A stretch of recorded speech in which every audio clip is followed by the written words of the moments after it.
And those of you that have been with GLASA know his story, but I'm going to ask him to come and share briefly his story with us.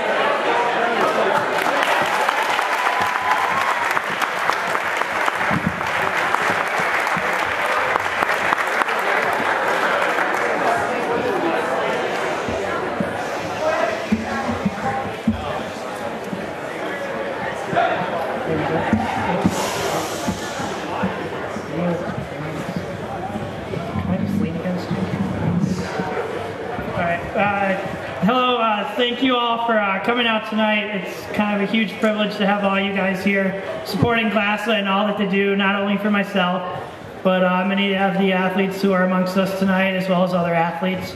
Kind of a background in my story. I grew up in northern Wisconsin. I was born a congenital quad amputee. Growing up, I was kind of a high energetic kid, you know, ADHD, wanting some form of an outlet to get myself out there and doing some of the form of activity. All my older siblings, they're all able-bodied, they're not disabled, and they all had their outlet, whether it be hockey, track, figure skating, of all those things. You know, like every younger sibling, they all want to grow up and be like their older sibling. And so, you know, my mom, myself, and my dad all went around looking for some form of you know, outlet for me to have. We started locally. There wasn't anything locally disabled, and we weren't just ready to get into the mainstream able-bodied world yet. So we started looking. We found Milwaukee had a program, but they practiced on like Tuesday nights and Wednesday nights at like 6 p.m. and just, you know, the long drive to Milwaukee and a school night and was a hassle. And then by word of mouth, we found GLASA, and, you know, GLASA has been there since I was 8 years old, and they've done a lot to getting me this far. Not only have they gotten me, you know, through a lot of things, but they've helped me from a variety of things. Like socially, they've gotten me friends in my same age group, friends, you know, I can rely on, talk to, whether it be, you know, on the pool deck, on the track, or even just via Facebook or text message, you know. There's been friends out there that GLASA has given me. It's, you know, in the right direction. You know, before them, I really didn't have that right direction, really didn't know where I was going. You know, maybe sport wasn't my thing. You know, I knew, you know, by seeing people around me that I didn't want to, you know, be in a power chair weighing 500 pounds, you know, with nothing to do with my life. I wanted to get out there and do something. So, and GLASA gave me that. You know, they gave me the athletics, and they gave me something to do that, you know, really helped me form who I wanted to be. And so I started doing a variety of sports with them, from sled hockey to sitting volleyball to being on their wheelchair basketball team, their wheelchair softball team, and then that led me into swimming. And swimming is where I really felt comfortable. You know, swimming is one of the only sports on the Paralympic side that lets you be completely free. There is no adaptation. There is no wheelchairs or any other accessories that you know, need to compete. It's just you, your goggles, and your swimsuit, and they just let you free in the water. And GLASA has a tremendous set of coaches who have gotten me, you know, into swimming and like going from that, you know, little kid into this elite athlete. Over the years, I started off doing junior nationals to kind of get myself into it, and that's where I really started to grow. So at junior nationals, I honestly became really good, really fast at that level. I broke a lot of junior national records over the years and became very accomplished at the junior national level.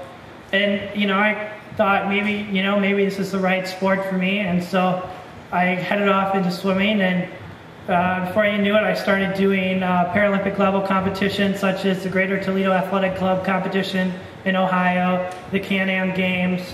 And along the way, I was led on to, you know, accepted onto USA teams, from being on the emerging sport team and going to Athens, Greece in 2010, to going to IWAS, which is the Junior Worlds team, back in 2010 and 2008 in the sport of swimming.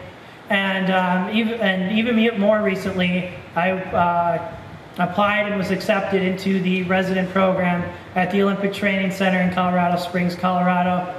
There I lived there for,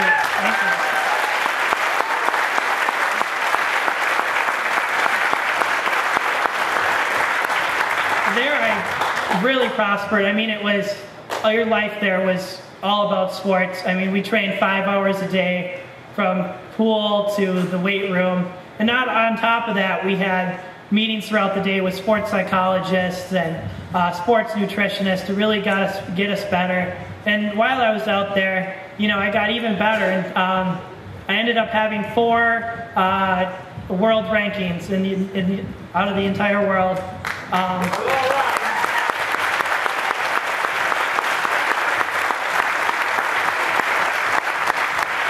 My world rankings, my best world ranking ended up being 9th in the world in the 150 medley relay, or individual medley, which was a huge honor to, be able to get that far and that good. One of my events, though, I even excelled in the 50-meter butterfly, and to this day I still currently hold the 50-fly American record.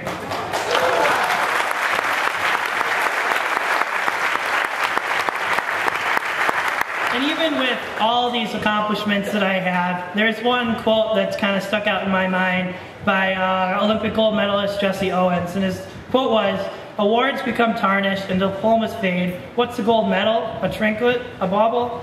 What counts, my friends, are the relative of life, the facts of competition, and yes, the great friends you make." Which is so true, because it's all about, all the memories I have are from people along the way, like GLASA, who's gotten me this far, and like the friendships I've had, the numerous stories I've had on the basketball courts, or in the pool, or even just fooling around on the track for some odd reason I was out there. I mean, GLASA, it's the memories that places like GLASA has gotten me. And currently I didn't make the London swim team to go to the 2012 London Paralympic Games, so it happens, but Rio's next, and that's what we're looking forward to. So, thank you.